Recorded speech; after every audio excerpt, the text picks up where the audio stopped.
দৰঙৰ হাজৰিকাপাৰাত নাট কৰ্মশালাৰ সামৰণি অনুষ্ঠান সম্পন্ন। অসম নাট্য সন্মিলন হাজৰিকাপাৰা শাখাৰ উদ্যোগত হাজৰিকাপাৰা নেহৰু স্মৃতি বালিকা উচ্চ মাধ্যমিক বিদ্যালয়ত 12 জুলাইৰ পৰা 15 দিনীয়া কাৰ্যসূচীৰে অনুষ্ঠিত তৃতীয় বাৰ্ষিক নাট আৰু দৰঙী লোককৃষ্টি কৰ্মশালাৰ সামৰণি অনুষ্ঠানটি আজি দিনজোৰা কাৰ্যসূচীৰে নেহৰু স্মৃতি বালিকা উচ্চ মাধ্যমিক বিদ্যালয়ৰ প্ৰাংগণত অনুষ্ঠিত হয়। তদুপলক্ষে কাৰ্যসূচী অনুসৰি ৰাতিপুৱা বীৰেশ্বৰ হাজৰিকাৰ দ্বাৰা পৰিৱেশ নিকাকৰণ, নলিনী কুমাৰ ডেকাৰ দ্বাৰা অসম নাট্য সন্মিলনৰ পতাকা উত্তোলন, বাবুল শৰ্মাৰ দ্বাৰা গছপুলি ৰোপণৰ পিছত কুলদীপ চহৰীয়াৰ পৰিচালনাত সম্পন্ন হয় এটি অন্তৰংগ আলাপ অনুষ্ঠান। সন্ধিয়া অসম জাতীয় শিক্ষা সংসদৰ সচিব ৰাণা বৈশিষ্ট্যৰ দ্বাৰা বন্তি প্ৰজ্বলন কৰাৰ পিছত কলাগুৰু বিষ্ণুপ্ৰসাদ ৰাভাৰ প্ৰতিচ্ছবিত মাল্যাৰ্পণ কৰে বিশিষ্ট ব্যৱসায়ী হেমন্ত চহৰীয়াই। তাৰ পিছত দৰঙী লোককৃষ্টি প্ৰদৰ্শন কৰা হয়। নিশা জোৱাইৰ সাধু শীৰ্ষক এখনি নাটক প্ৰদৰ্শন কৰা হয়। উক্ত নাট উদ্বোধন কৰি চিপাঝাৰ বিধানসভা সমষ্টিৰ বিধায়ক ডক্টৰ প্ৰমানন্দ ৰাজবংশীয়ে। নাটকৰ অন্তত অংশগ্ৰহণকাৰীসকলক নলিনী কুমাৰ ডেকাৰ সঞ্চালনাত অনুষ্ঠিত এখনি সভাত প্ৰমাণ পত্ৰ প্ৰদান কৰা হয়। উক্ত কাৰ্যসূচীত বিশেষভাৱে উপস্থিত থাকে জয়ন্ত মাধৱ শৰ্মা, কুমাৰেশ দত্ত, মীনাল ৰাজবংশী আৰু অৰূপ বৰা। তাৰ পিছত ভাঙা টিভি খ্যাত দীপজ্যোতি ডেকাৰ হাস্যমধুৰ অনুষ্ঠানেৰে দিনজোৰা বৰ্ণাঢ্য কাৰ্যসূচীৰ সামৰণি পৰে। হাজৰিকাপাৰাৰ পৰা মানৱজ্যোতি বৰুৱাৰ ৰিপৰ্ট, AIN লাইভ। অসম নাট্য সন্মিলনীৰ যি আমাৰ শাখা আছে ইয়াত হাজৰিকাপাৰা নাট্য সন্মিলনীৰ শাখাটোৱে প্ৰতি বছৰে তেখেতসকলে নাটকৰ পৰিৱেশনৰ মাজেদি আৰু লোককৃষ্টিৰ যিটো নেকি কৰ্মশালা এইবিলাকৰ মাজেদি এটা পৰিৱেশ সৃষ্টি কৰিছে। আজিও তেখেতসকলে এনেকুৱা এখন নাটক লৈছে যিখন নাটকৰ লগত আমাৰ লোক কলা বা লোক সংস্কৃতি জড়িত হৈ আছে, সেয়া হৈছে জোৱাই সাধু।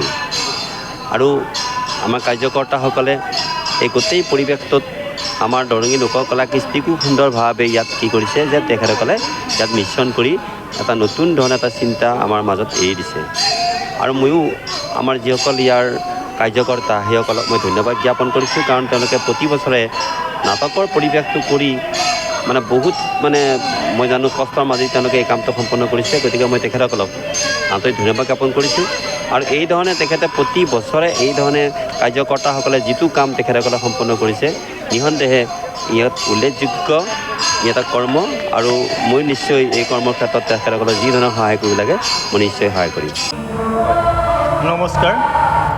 আমি অসম নাট্য সন্মিলন হাজৰিকাপাৰা শাখাই গ্ৰীষ্মবন্ধৰ প্ৰায় এমাহজোৰা নাট্য কৰ্মশালা আৰু দৰঙী কলাকৃষ্টিৰ আমি এক কৰ্মশালা অনুষ্ঠিত কৰিছিলোঁ। আজি তাত সামৰণি অনুষ্ঠান। এই সামৰণি অনুষ্ঠানখনত আমাৰ বিধায়ক মহোদয় উপস্থিত থাকি আমাক যথেষ্টখিনিয়েই আমাক কাৰ্য আগবঢ়োৱাত তেওঁ উৎসাহ প্ৰদান কৰিছে।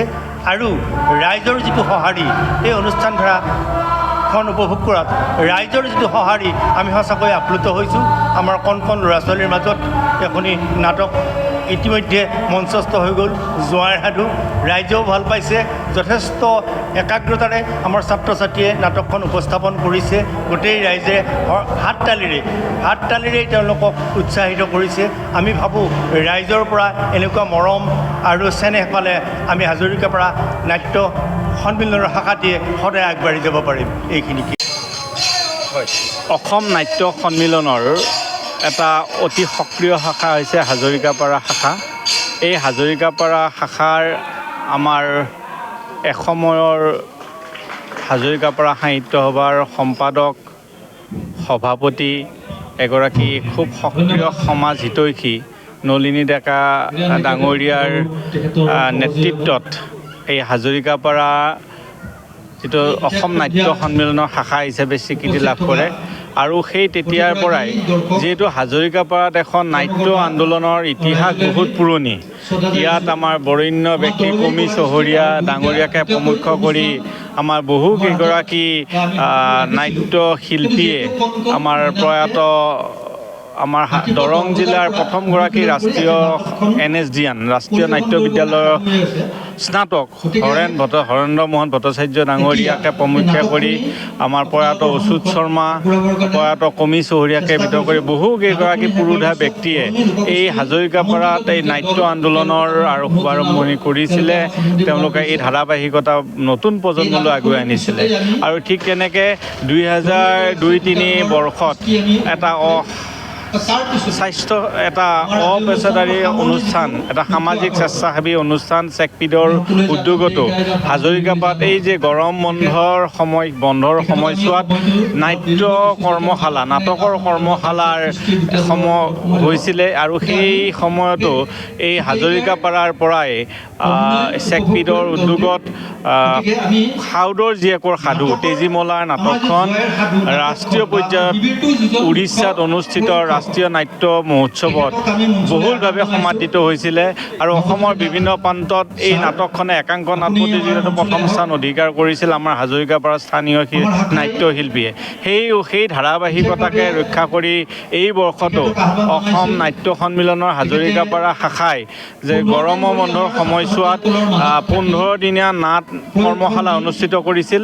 এই নাট কৰ্মশালাৰ যিখিনি কলা কুশলী অভিনয় শিল্পী তেওঁলোকৰ আজি এটা সামৰণি অনুষ্ঠানত তেওঁলোকে লখৰাৰ লক্ষ্মীনাথ বেজবৰুৱাৰ যিটো বুঢ়ী আই সাধুৰ আলমত জোঁৱাই সাধু নাটক এখন ইয়াত পৰীক্ষামূলকভাৱে মঞ্চস্থ কৰিব। এগৰাকী সকলো নতুন শিল্পী, ছাত্ৰ ছাত্ৰী, নতুন প্ৰজন্মৰ শিল্পী তেওঁলোক নাটকক ভাল পায়, নাটক কৰাৰ কাৰণে ওলাই আহিছে।